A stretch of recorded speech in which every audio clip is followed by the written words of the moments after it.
Hey everyone, this is Louisa Munson. You might know me as Mrs. M, and you're listening to the highlights of our ebook Should I Move to Portugal, which is celebrating the first 5 years of our family life in this amazing country. Good morning to you, Munson here with another reading from Should I Move to Portugal? Is it helping you? Where are you in your question, your inquiry? Should I move to Portugal? Let's have a look at Alcobaça. I think this could help. What a beautiful place this is, Alcobaça. And today's reading, Pedro's Praça, Alcobaça. And you can see King Pedro there, a king I met on that very Praça there in front of you. You must go to Alcobaça. You'll love it, said a colleague back in the UK, aware of my migratory intentions. He wasn't wrong. Thank you, Laurie. I've got Dr. Shaw to thank for her suggestion. You should look at Portugal. And I've also got Laurie, who was so keen to tell me about Alcobaça. He'd been here to Portugal and he'd visited Alcobaça. It sounded like he was on a coach trip or something. He said, you've got to go there. It was fantastic. And as I say there, he wasn't wrong. As well as the aforementioned San Martino de Porto and mysterious maiden syndromes that will resurface later in the story, let me add another. Historical indifference here in Portugal, setting the scene there of that lovely monastery in Alcobaça. Now, historical indifference. It struck me when visiting the monastery at Alcobaça, pictured above, that not only was it incredibly quiet by global tourist destination standards, it was also remarkably approachable and relaxed. By that, I mean the building and its surroundings were not gated, guarded, or overly commercialized in any way. Isn't that fantastic? In my native UK, this stunning building and its entire estate would likely be under the jealous protection of the National Trust. Maybe in the United States, it would be a private company and you'd have to pay to get in and exit through the gift shop.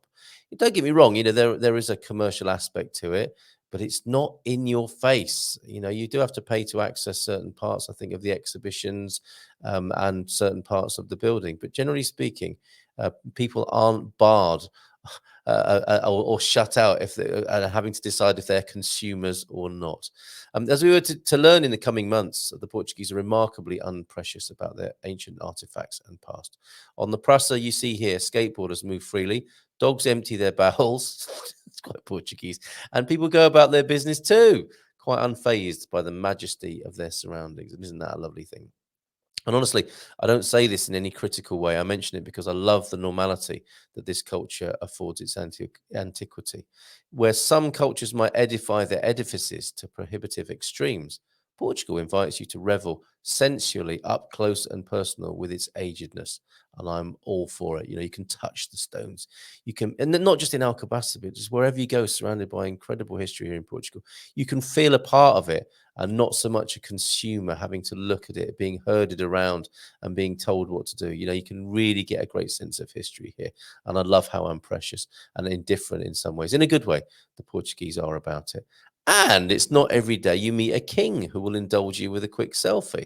Here it is, Alcobaça's monastery, a treasure trove of history and architectural delight. And there's me with King Pedro, who I met on the Praça. What a character. He is. Happy to have his. I haven't seen him on our more recent visits to Alcobaça. I don't know if he still does that, but it was such a joy to meet him when we first met him before. Don't forget tomorrow. It is the last Expats Portugal show, but we'll start again with the Good Morning Portugal show on Monday, the 10th of October. Do please subscribe. Make sure you're subscribed to this channel if you're not already. And there's an after show party tomorrow. Looking back and looking forward to more fun with the Gumpers. We'll have a bit of an after show party to celebrate this milestone and change tomorrow. So thank you very much for tuning in today. We'll see you tomorrow with another reading from Should I Move to Portugal? How is that question going for you? So we hope you're enjoying listening to our adventures. Don't forget that Good Morning Portugal is all about helping you to feel at home in Portugal. And if you'd like to know more about how we can help you on your journey, just go to www.goodmorningportugal.com.